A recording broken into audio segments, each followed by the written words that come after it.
Hello guys, welcome to Techno Tech YouTube channel.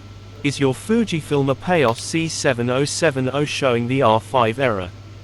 Don't panic, it's just time to replace the waste toner container.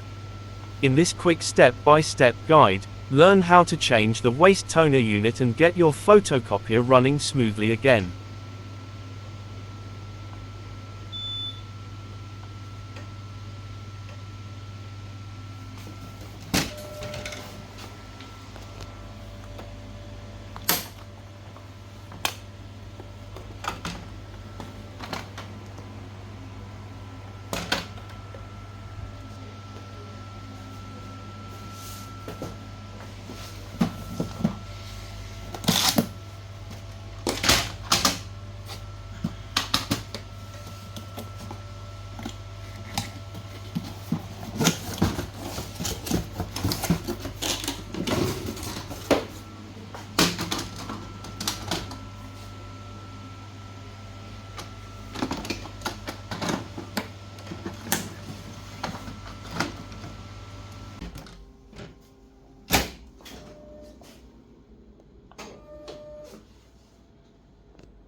Thanks for watching. If you learn anything in this video, please give a like and subscribe for more videos.